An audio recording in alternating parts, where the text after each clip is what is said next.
We'll hear argument next in Case 12-1497, Kellogg Brown Root Services versus United States ex rel. Benjamin Carter. Mr. Elwood. Mr. Chief Justice, and may it please the Court, by clearing the way for relator to file a fifth identical False Claims Act complaint against KBR, raising allegations the government had long known from other sources, the Court below erred in two respects. First, the plain text and history of the Wartime Suspension of Limitations Act confirm that it applies exclusively to crimes. The language of the provision tolls limitations periods for offenses. On the very day that provision went into effect, a neighboring provision or a nearby provision of Title 18 divided offenses into two categories, felonies and misdemeanors, both plainly applying to crimes. A neighboring provision, also of Title 18, divided the offenses between capital offenses and non-capital offenses, again, referring solely to crimes. And it is very telling that in 857 dual-column pages of Title 18, neither the government nor relator has been able to identify any provision that uses the word offense to refer to a civil violation. Is it unusual that a criminal statute of limitations would be much longer than a civil statute of limitations, which is the effect of your argument? I don't think it is necessarily. I mean, it depends on what exactly Congress is trying to attempt, and it reflects some of the differences between how criminal law is prosecuted and civil law is prosecuted, because recall that Congress it has its separate provision for recognizing that the False Claims Act may be hard to investigate at times, and it provided a discovery mechanism there that doesn't apply to relators. It only applies to the government, a 3-year discovery period with a 10-year backstop. I think some states used to have no statute for murder, and yet had a statute of limitations on wrongful death claims. I think that's the case, with respect to state law anyway. But I think it all kind of reflects the kind of differences between criminal law and civil law, because the minute a complaint is filed, I mean, most of the investigation, especially for relators, they don't have any legal status to conduct investigations. They can't bring subpoenas. So usually it's based on their own knowledge. They file a complaint, they come into court, and then they have the federal rules. Also at that point, the government gets a 60-day period to investigate, which is on average 13 months, according to the Chamber of Commerce brief that cites a letter from the DOJ to the Senate. And in our own experience, and in this case, is usually a couple of years. And during that time, they have, all the time they want to investigate. So I think it just reflects the fact that criminal litigation and civil litigation are conducted differently. But clearly, Congress already contemplated how to handle delays under the False Claims Act, and they've enacted a civil provision for that under the FCA.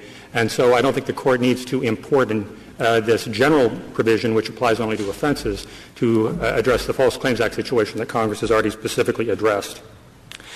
Now, all parties agree that the Wartime Suspension Act began its life as a criminal provision and exclusively and explicitly criminal provision. The only question is whether Congress changed it along the way to make it civil.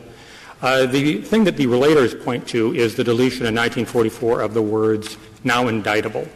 But that went unremarked in Congress, and you would expect somebody to say something if they were fundamentally transforming the nature of the statute. And that's not what people understood those words "now indictable" to mean at that time. If you look at the other things that were around it at the time, like, for example, 47 days after the first Wartime Suspension Act was enacted, Congress, for crimes, and all agree it was for crimes, they also enacted an Antitrust Suspension Act, which didn't use the word offenses, it used the word violations. And it said now indictable or subject to civil proceedings, which shows that what was going on in that clause was about the now. It was to tell you that it applies to things that came before this.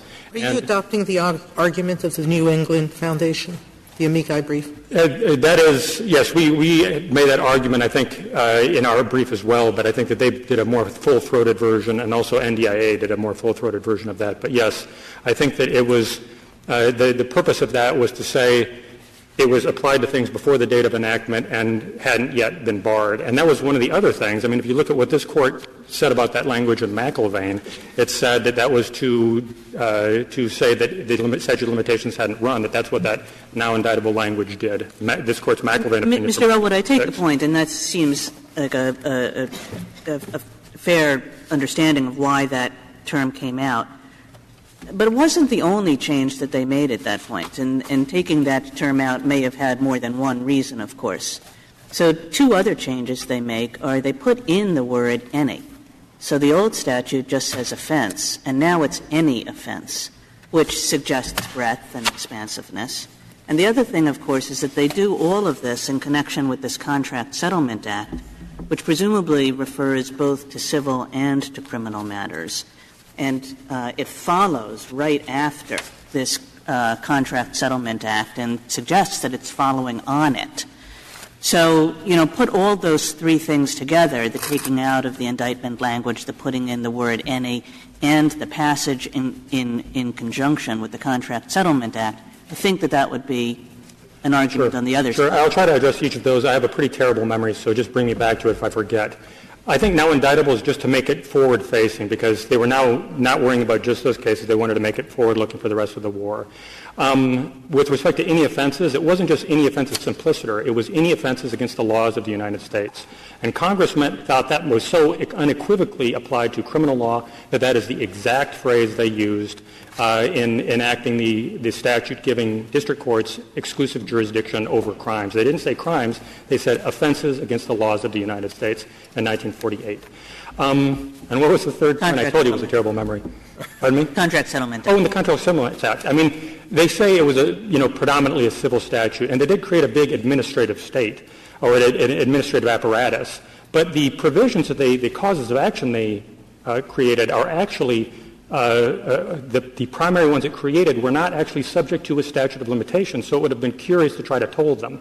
For example, the thing that, and this court said in Kohler that 26B1 of the Surplus Property Act wasn't subject to any statute of limitations. There was an analogous provision in that 19C, which is the one that Relator and the government both pick out and say, aha, look at this, the new civil cause of action. They were probably trying to toll that. But as the Solicitor General said in footnote 3 of their Kohler brief to this court, the remedy in that is substantially like the remedy in 26B1, with the suggestion being that it was not itself subject to a statute of limitations, which is what the district courts that have addressed 19C have said, that it wasn't subject to a statute of limitations. As the SG's brief points out, the Court of Claims applied a statute of limitations to both 26B1, which this court overruled, and to 19C. But I think that the district courts had the better of that argument. But the overall impression is it was still, at the end of the day, it was still applying to offenses, that is, crimes. And that goes for the government. Suppose the government, not a relator, brings a false claims case against a contractor.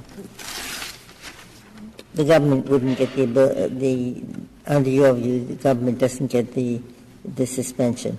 That's right. It doesn't get the wartime suspension. It would, however, get the specific 3-year tolling provision or 3-year discovery period under the False Claims Act itself. And a couple other notes that I think are worthwhile. We've already said a lot about the fact that the Solicitor General said in 1959 at a time when it had been litigating these cases continuously that it was subject to criminal laws only. But I think it's also significant that the officer created by the Contract Settlement Act or the Office of Contract Settlements said in 1947 that this tolling provision only applied to crimes. And I think that's significant because, it was within, I'm not saying it's a Chevron deference thing, but it was within their duty, as the government points out, they had to investigate and report it to the government to do what they will with it. But the end result of it was that you have to know whether that's subject to tolling or not when you're deciding how to prioritize what you're going to be investigating and reporting. I think one final thing, and then I'll move on to the other element or the other error that the Court made, was that neighboring provisions in Title 18 simply wouldn't make sense if offense also applied to violations of the civil laws. Like, for example, 3282A, it says, no person may be tried for an offense unless indicted within 5 years when the offense arose. And obviously, you can be tried for a civil crime without being indicted within 5 years. And under Cowart versus Nichols, that is, something the Court takes into consideration in trying to determine the meaning of something. Now, even though it would be mostly a complete remedy if we won on the wartime suspension grounds, if the Court also gets to the first-to-file issue, it could save the — Can we in any way? Assuming we agree with you. Yeah, on the assuming first you agree with question, me on the first question.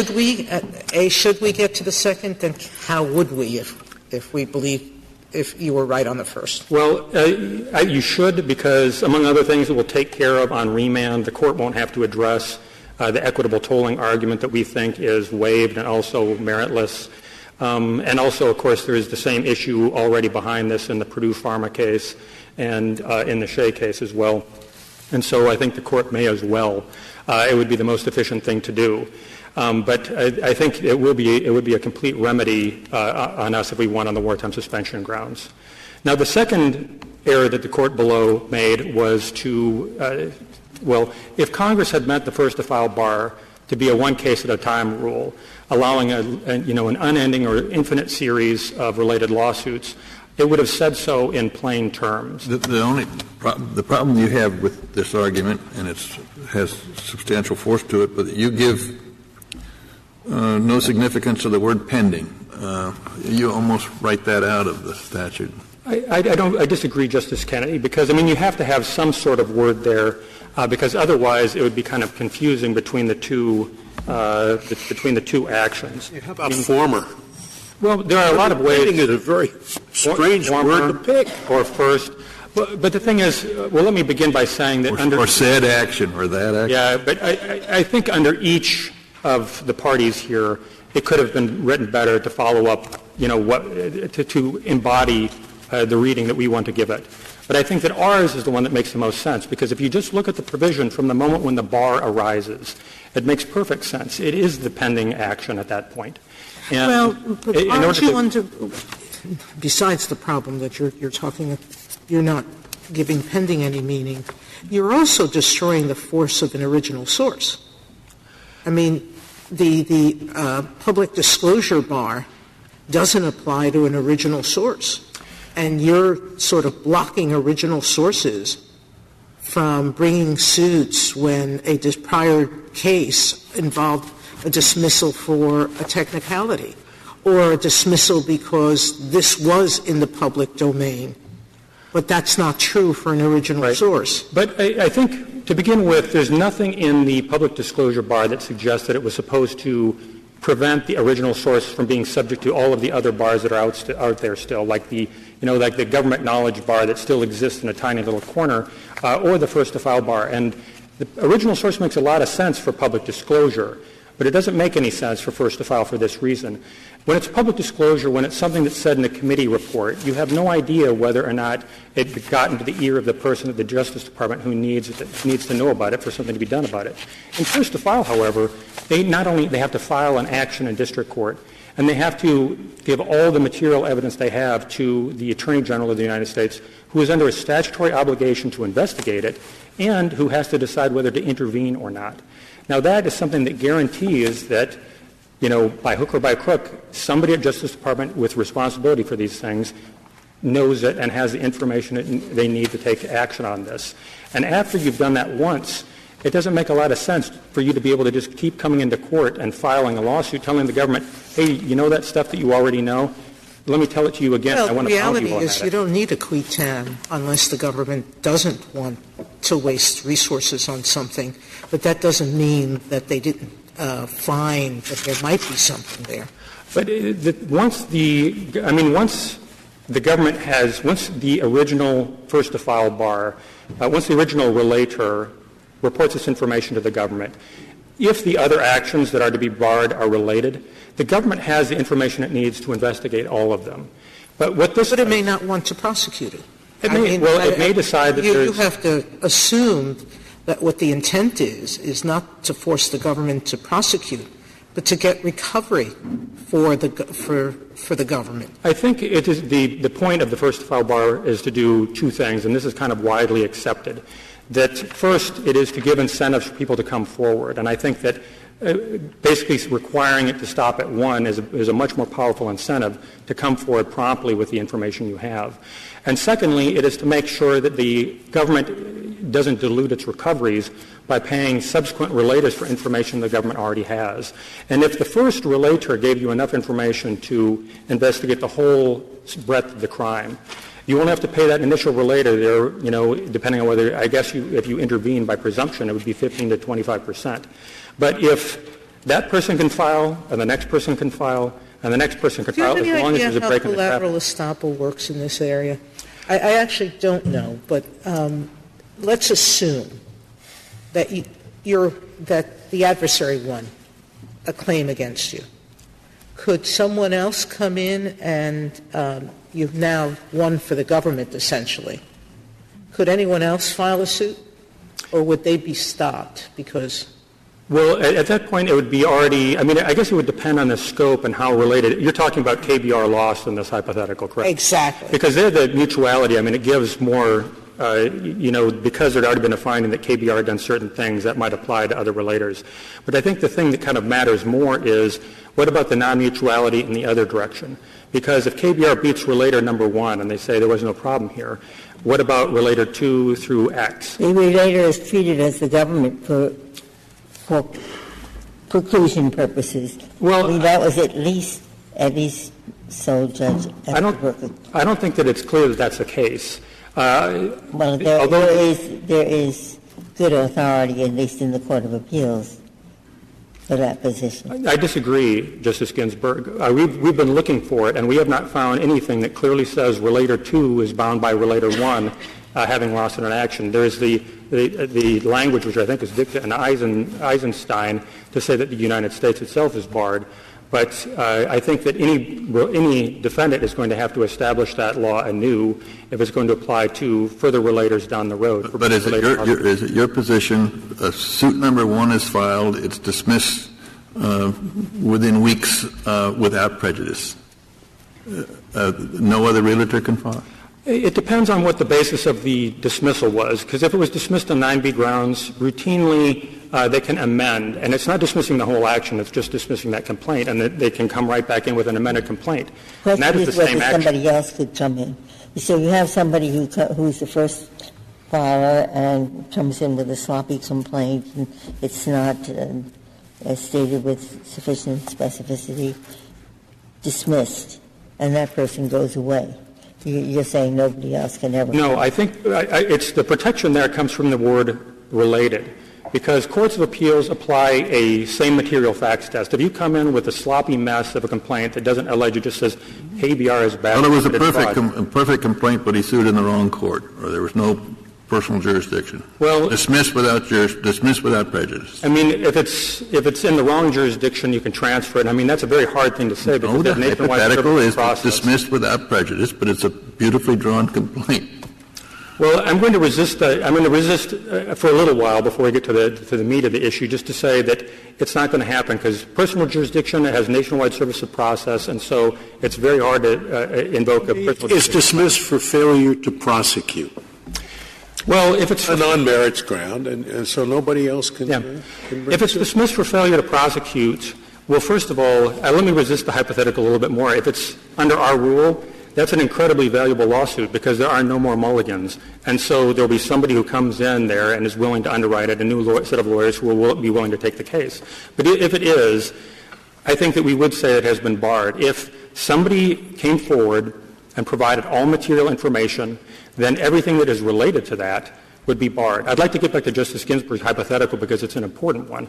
And that is, if somebody the relator says, somebody files a terrible complaint, it's going to bar all the good ones. And I don't think that's the case because they're going to compare under that test, the same material facts test, you compare. And if this one just says KBR is bad, they commit a lot of fraud, and this one says that these 3 camps, they were requiring people to bill 12 hours a day, 84 hours a week, regardless of how much they worked, those aren't the same material facts. And you get the protection that way.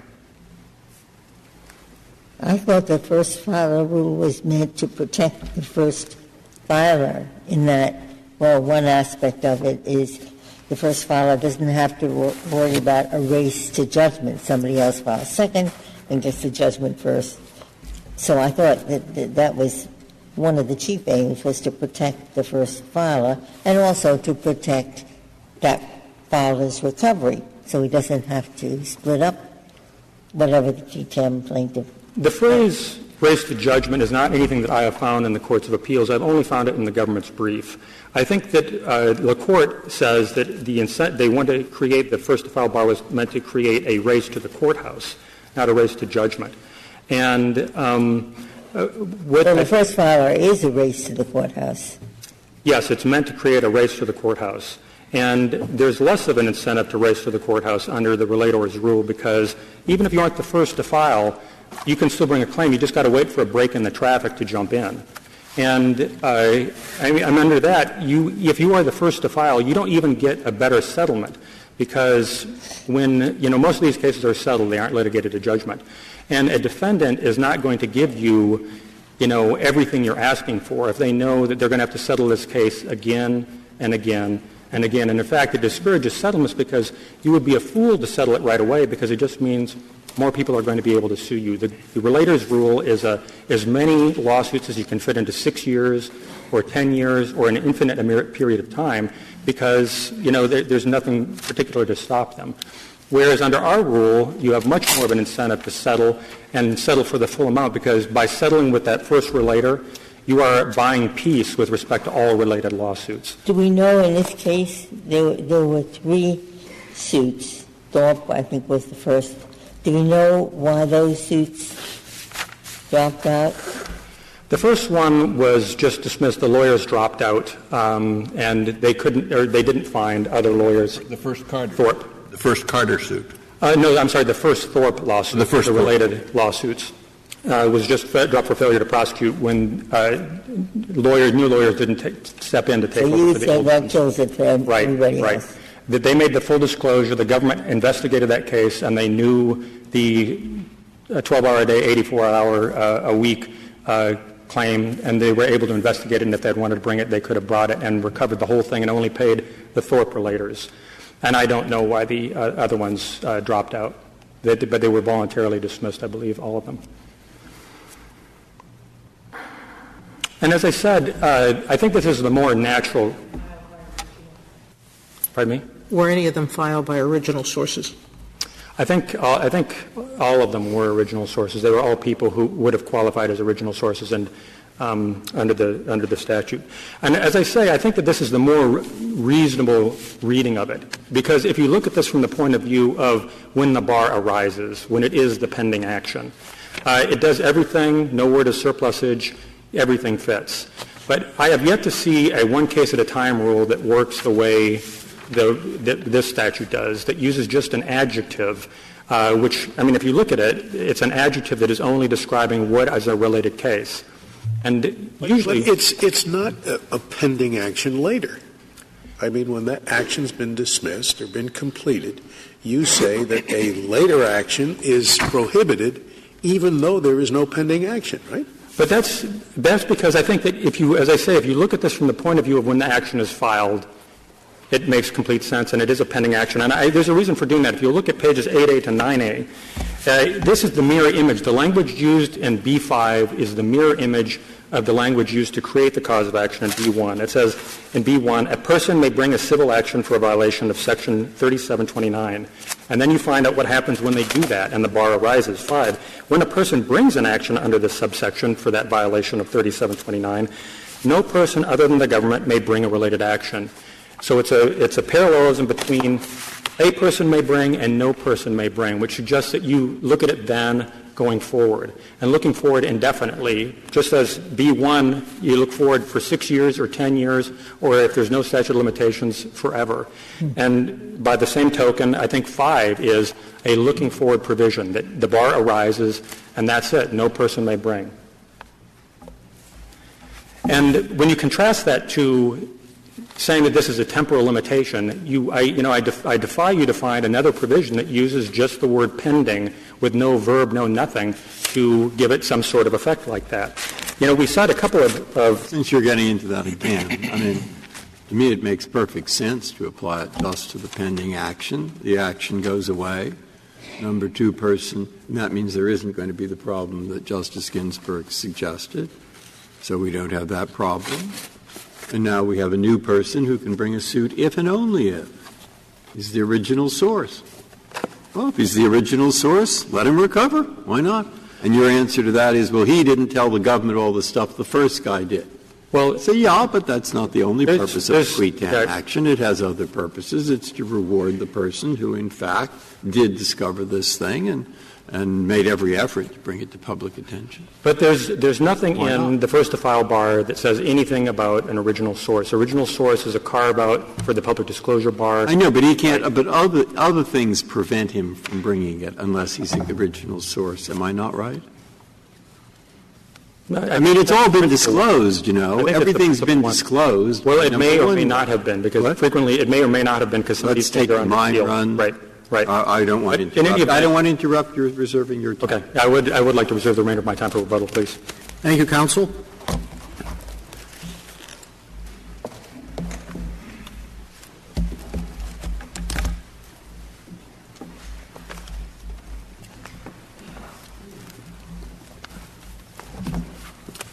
Mr. Stone?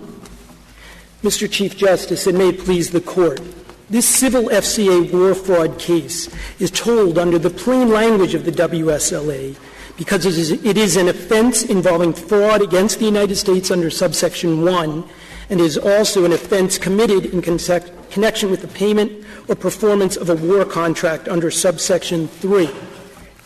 If we look at the text of the law which applies here, which is at our appendix at page 1, there is nothing in that text which limits offenses to criminal offenses. There's not a single word in that text. But it's placed in the criminal code. It's placed in Title 18. That's true. That's true, Justice Ginsburg. But as the government has identified, I believe it's in Note 3 of their brief, there are at least 7 civil offenses in the criminal code, including RICO, civil RICO. And in fact, I would direct the Court to Section 1034, which says specifically, the Attorney General may bring a civil action in the appropriate United States District Court against any person who engages in conduct constituting an offense under Section 1033 upon proof of such conduct by preponderance of the evidence. That is a civil offense. That is not a criminal offense. And I believe if you look, if you look Is there any civil offense in Title 18? Yes, I just listed one. That's in 18. That's Title 18, Section 1034. Is that about fraud? That's about fraud, yes. And what is the word offense? Insurance. What does the word offense mean in that provision? The word offense is this Court. In that provision, what is the word? The word offense means a transgression of law, which may be. It means a criminal offense, right? I disagree, Your Honor. I believe it wouldn't make any sense in Title 18 unless the offense they're referring to is one of the criminal offenses of Title 18. I don't agree, Justice Scalia, because read the provision again, would you? Certainly. The Attorney General may bring a civil action in the appropriate United States District Court against any person who engages in conduct constituting an offense under Section 1033 and upon proof of such conduct by a preponderance of the evidence. But 1033 is a criminal provision. Right. 1033 is the way a number of the provisions in the criminal code are written. The offenses or the conduct which is punishable are in subsection. I think the point people are 8. trying to make is right. perhaps is that provision you read provides for a civil action by the Attorney General right. against a person who has committed an offense. What offense? An offense elsewhere defined in 18. What? Is that offense defined elsewhere criminal or civil? It is criminal. And that's the point, I think. And I disagree. All right, I know you disagree, but so let's turn to the other offensive cross-references. If we read the language carefully, which I have done. The language of that one. If we read the language of a number of the statutes in Title 18, they have punishments that are criminal. Everything in Title 18 has punishments that are criminal. There are a number of statutes within Title 18 that also have civil remedies or create civil private rights of action. Nobody believes by using the term offense that Congress intended to turn those into criminal statutes. I agree with the word offense appears, and it provides for civil action. What I wonder is, when you turn to the particular provisions that do that and look at the word offense, is that word offense in those civil remedy provisions referring to a civil or criminal behavior? It is referring to civil, you say. So let's read the conduct which can constitute a crime, which is punishable by criminal punishment, but is also punishable by civil remedies. And the offense refers to the civil behavior.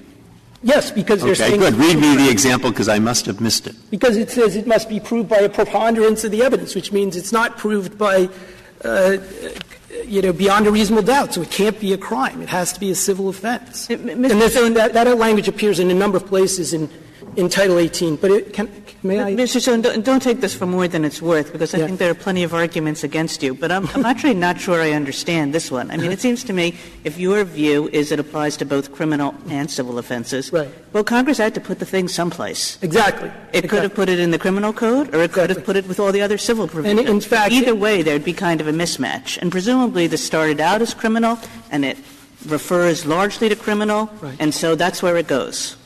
Right. And there's no dispute that there was a limitation in 1921 and in 1942 on the statute because it said now indictable. It said now indictable, so that it referred to criminal. Well, they took that limitation out, as I believe one of the justices made the point earlier. Not only did they take out that limitation, so there's no limitation on the word offense, they added the word any, which this Court has held in Gonzales should be read broadly, any offense. And this Court has said both in Moore, this Court said that an offense is an infraction of the law which may be punishable either civilly or criminally. And again, this Court said in National Gypsum that Congress knows the difference between the elements of a criminal offense and a civil offense. So obviously, what is your offense answer can be civil.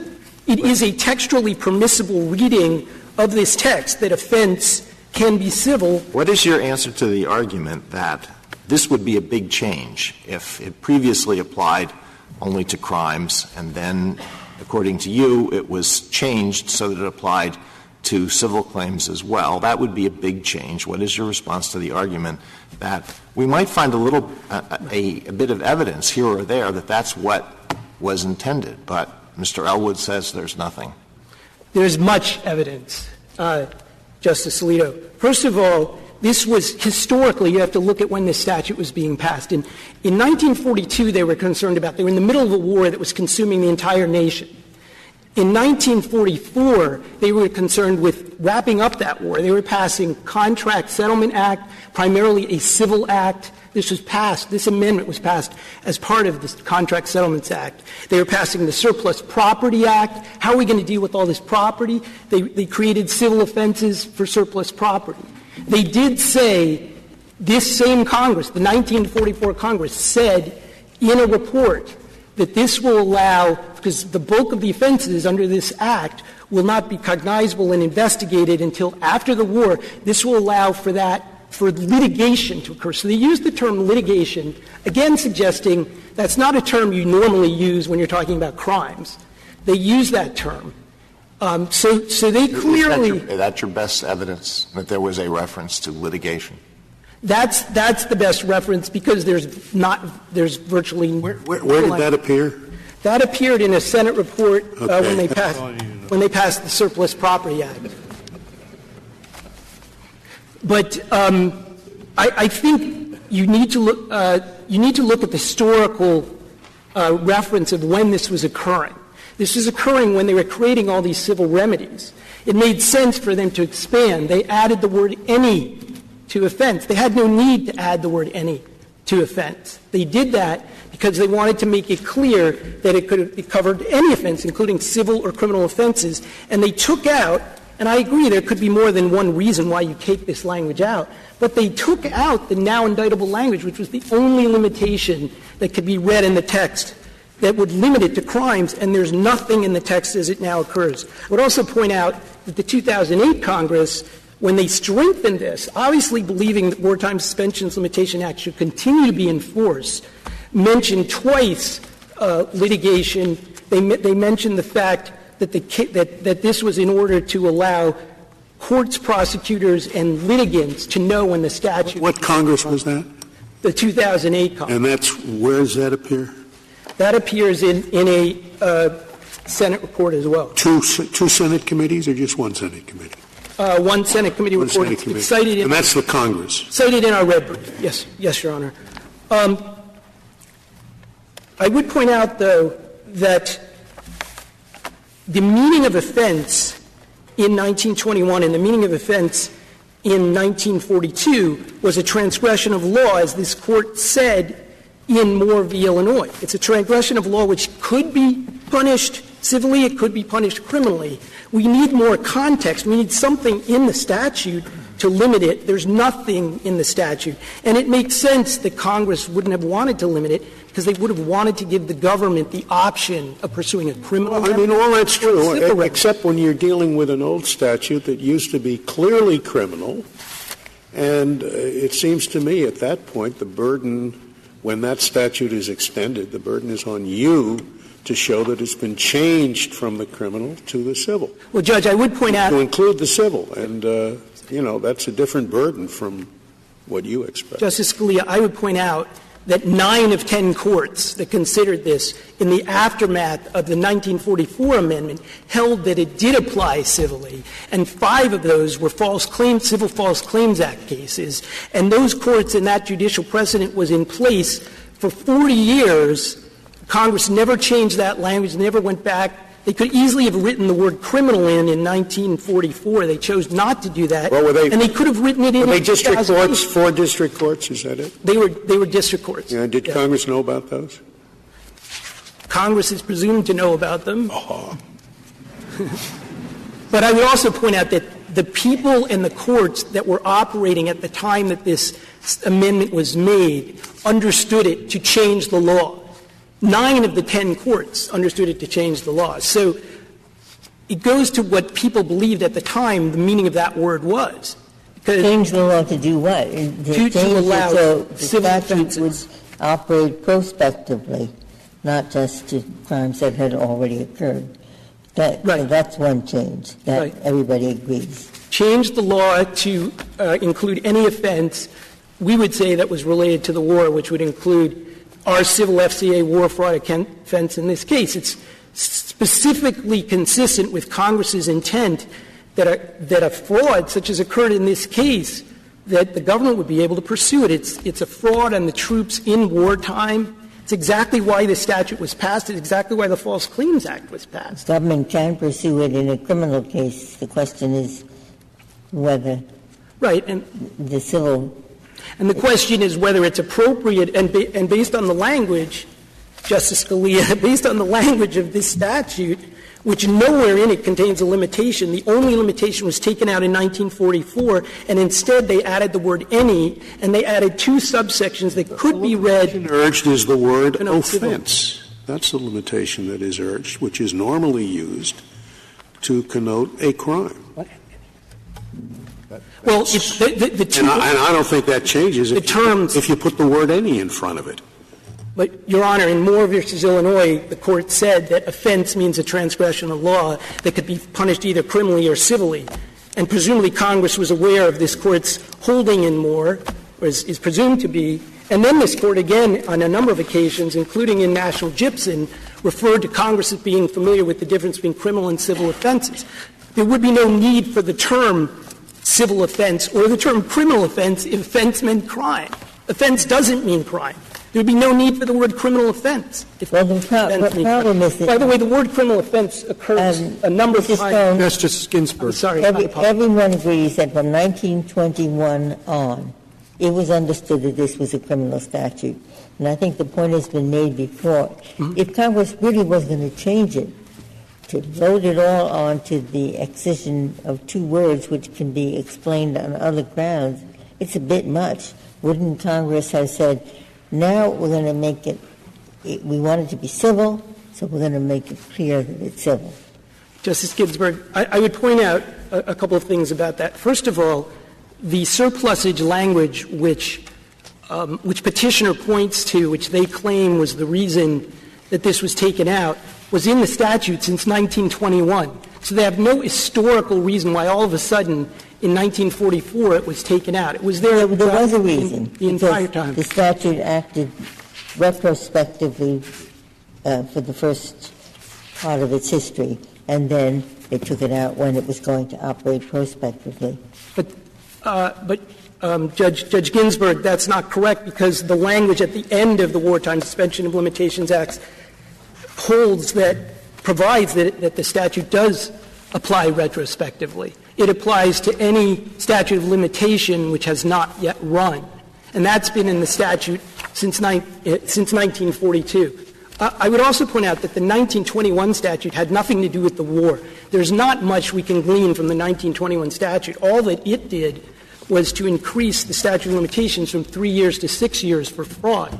It didn't mention the war at all. And in 1942, all that the statute did was extend until 1945 the provision that was in 1942. It also did not refer to the war. So the first statute that actually referred to the war was the 1944 statute. So, yes, it's true that some language was used, but I believe, as we set forth in our brief, that offense can mean criminal or civil. It's a textually permissible interpretation. There's nothing that limits it in the current law. It's consistent with what Congress intended when they passed these statutes. And I urge the Court to seriously consider that, because it would be inappropriate for the government to be limited to pursuing cases only criminally against defendants who are war profiteers and not have that civil remedy. If I may move on to the False Claims Act. Well, you can either reserve time or move on. It's up to you. I'd like to move on, if I may. Go ahead. The False Claims Act, as Justice Scalia pointed out, pending in the False Claims Act, it's a word that was chosen in the first-to-file provision. It's a word that Congress chose to use. It makes sense, because if you look at the statutory scheme in which that provision is found, it's talking about, while that action is pending, what the government can do. It talks about — the previous provisions talk about the government making a decision about intervening. The next provision talks about the government can dismiss that case, which protects all the concerns that Mr. Elwood has pointed out, because the government has the ability to dismiss a case any time that it wants to, if it isn't in the interest of the government for that case to be there. So it also uses the term intervention. You cannot intervene in a non-pending case. Congress specifically chose to put these in the same sentence, to say no person shall intervene or file a related case while the case is pending. So for that reason, I believe pending is clearly the most reasonable interpretation, but it's also the most consistent with the statutory scheme, which, as Justice Kagan pointed out, provides that original sources can go forward even if the government has knowledge of a fraud and even if the government is investigating that fraud, as this Court found in Graham County. What happens if you have a first filer brings a claim, it's successful, either gets a judgment or gets a settlement, and the case is over? It's no longer pending. We would argue, and I believe the government will agree, that claim preclusion, res judicata, all the typical doctrines would apply. I would point the Court to Stevens, where the Court held that the relator was an assignee of the government, and if an assignee of the government brings a case and either settles it or it's decided on the merits, that would bar any future case. And I believe the government will agree with that. But to allow the defendants to say that a case that is brought that may never be pursued, like in this case, Thorpe, where they alleged everywhere in the world there was fraudulent billing, this person had never been to the base where the fraudulent billing was occurring in our case, had no personal knowledge of it. No other relator was found to be an original source. They didn't reach that issue. I'm not sure the government will agree with that, as you confidently predict, but I guess we'll ask the government. Right. Well, but I think that would be our position. You're saying that if somebody brings a suit and is it loses, the government is thereby precluded from joining a later suit, right? The government is. I am saying that if somebody brings a lawsuit and on the merits, there's a decision on the merits, the government has chosen not to intervene in that case. They've had the opportunity to intervene at any point. But they didn't intervene. Then they are bound. Then they're bound. Okay. And furthermore, we'll see what the government thinks. And furthermore, I want to make the point that Congress in the False Claims Act, I've been doing this for a while, that Congress inextricably intertwined the government and relators. You can't tear them apart because the whole point of the False Claims Act is to incentivize people with knowledge, with evidence, with witnesses to come forward. Because even if the government knows, and Congress understood this, even if the government has knowledge of a fraud, that doesn't mean they can prove the fraud. That doesn't mean that they're going to be able to find out about the fraud by investigating it. What helps them prove the fraud is somebody who has personal knowledge, an original source, who can testify. Here's the evidence. I saw this happen. And Congress knew that was very important, and that's why they created the original source provision and provided that original sources can pursue cases even if the government doesn't intervene. Because there may be cases where the government doesn't intervene for various reasons where it's valuable for those cases, for the taxpayers and for the government, for those cases to be pursued. Thank you, Mr. Stone. Thank you very much. Sorry for my confusion about the time reservation. Okay.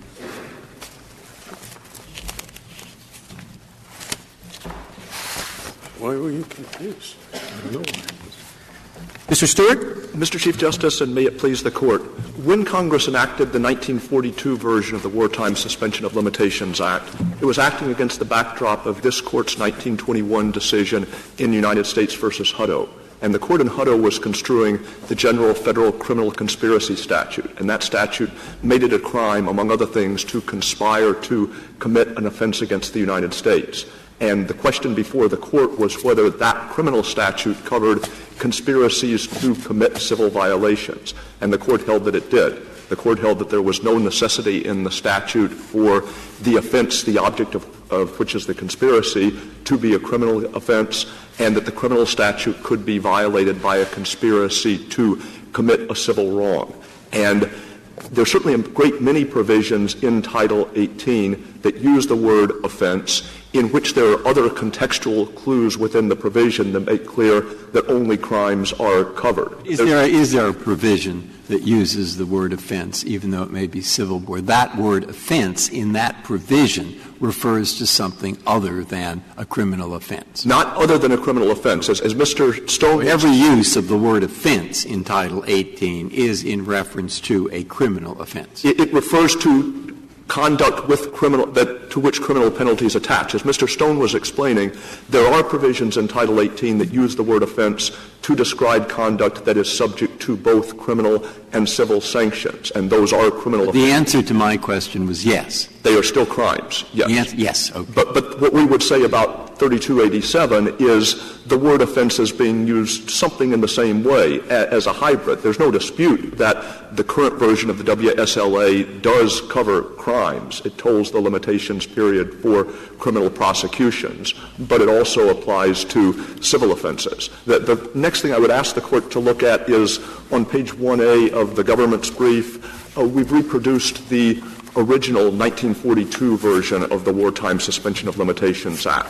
And the provision begins, the running of any existing statute of limitations applicable to offenses involving the defrauding or attempts to defraud the United States or any agency thereof, whether by a conspiracy or not, and in any manner, and now indictable under any existing statutes. And if you look even to the rest of that provision, the only clear evidence you would find that this version of the statute was limited to crimes was the phrase, now indictable. Now, it's possible that the phrase, now indictable, did other work as well, but it was the only language in the statute that limited the provision to crimes. And so part of the questioning by the Court, understandably, has been to the effect of, if Congress meant to change this in 1944, why didn't it do something more direct to manifest that intent? And part of our point is, in some sense, removal of now indictable is indirect, but in some sense, removing the only language that previously limited the provision to crimes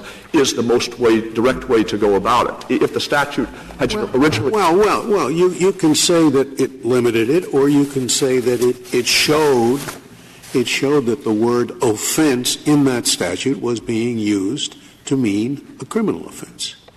Right? I don't think it could. I acknowledge that sometimes you can say offense and it means civil. Sometimes you can say that it means criminal.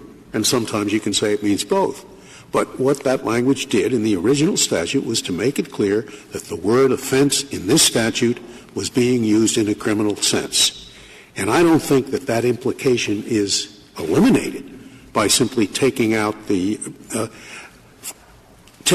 now indictable language, which could have been eliminated for a very different reason, and that is to show that it operates prospectively.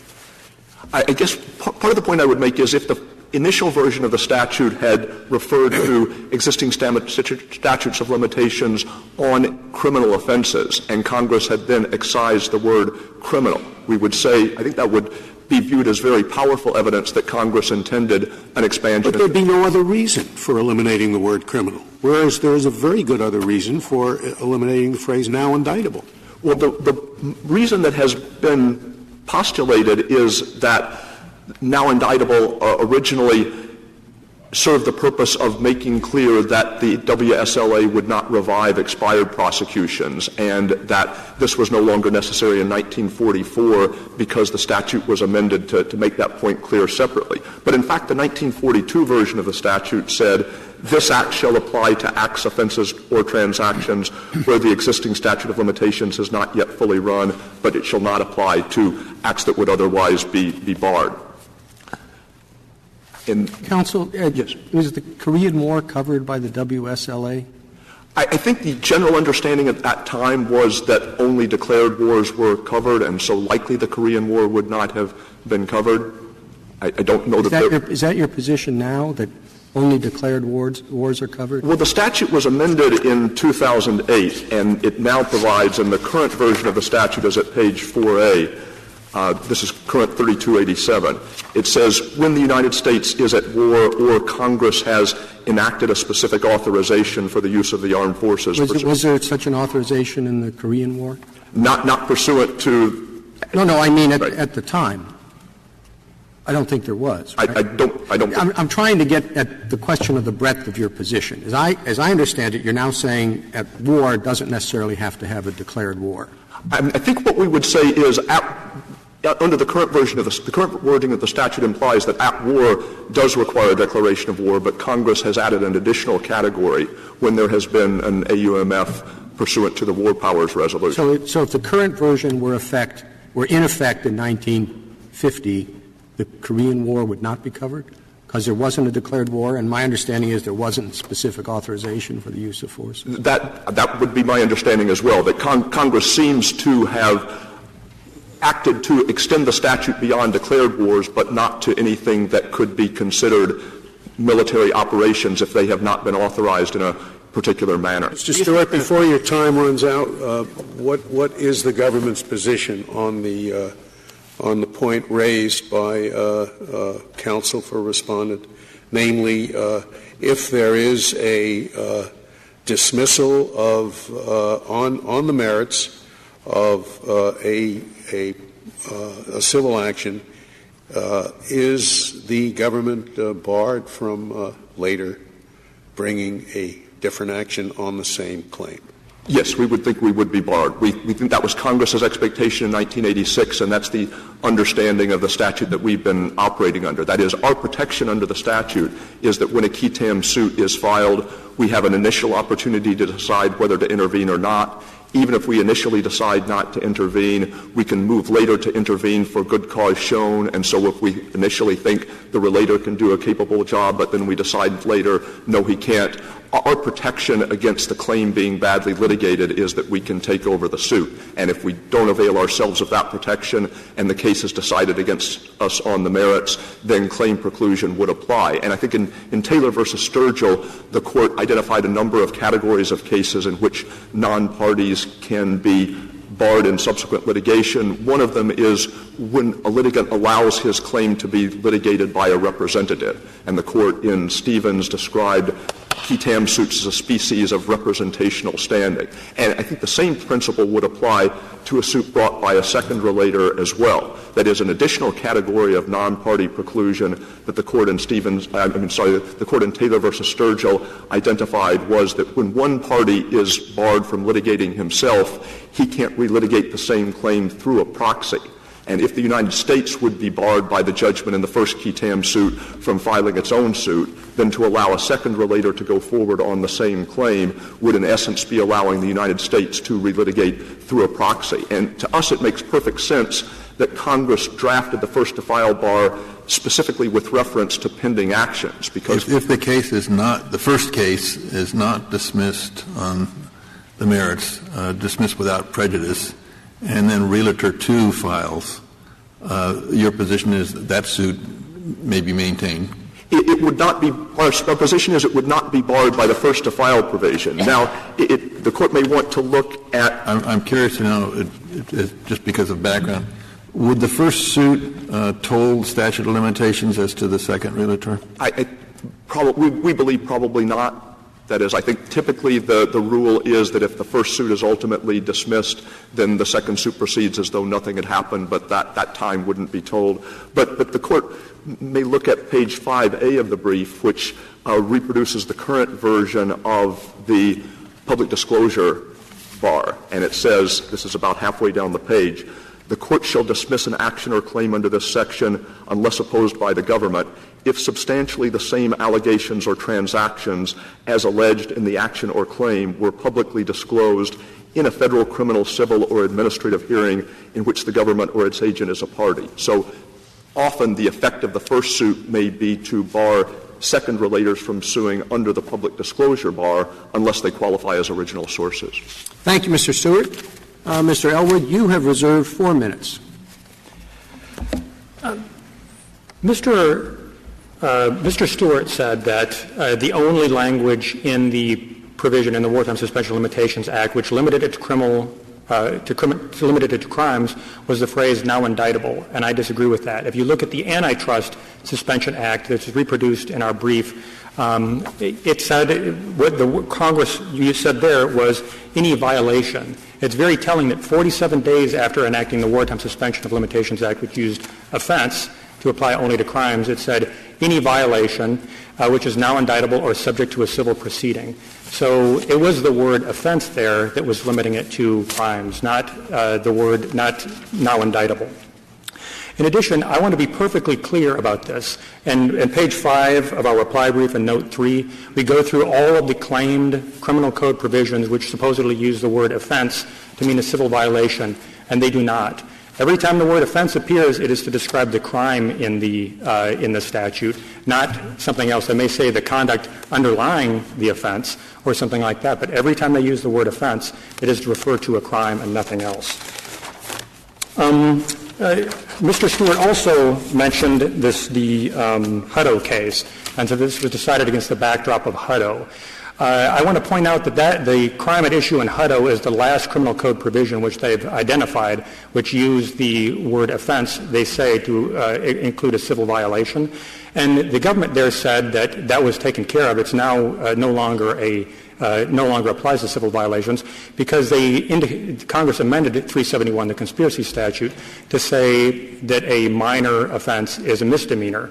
Well, that has exactly the same effect of the statute that I talked about earlier that was enforced the day this provision of the Wartime Suspension Act was enacted that says that offenses are either felonies or misdemeanors. Nobody has said a word about that yet. And it has exactly the same provision as the amendment that Mr. Stewart says overruled Hutto. Also, I think Hutto has to be viewed in light of the case it cited. A 5-page opinion, it relied heavily on the 1893 case of Pettibone, which just said there can be conspiracies to violate the civilian laws. So I think Hutto is a conspiracy case and nothing more. And with respect to the res judicata, I want to point out that at this point, still no one has cited a case in which Relator 2 is bound by the loss of Relator 1. Taylor v. Sturgill talks about representative litigation, and I think that maybe works in one direction, and that the government can be bound by Relator 1's loss. But it's hard to say that Relator 1, at least I will be more than happy to argue this position, but I can expect that there will be some pushback, probably including from the government at that time, if I say that Relator 2 was the representative of Relator 1 when Relator 2 was a stranger to Relator 1. Relator 2 was treated as the government for this purpose. But in any event, no one has yet cited to me a case where this has already been determined, so it's all litigation risk to my client now. And finally, I want to point out one final thing, which is that Mr. Stewart said that an undeclared war under the pre-amendment Wartime Suspension Act did not apply to undeclared wars.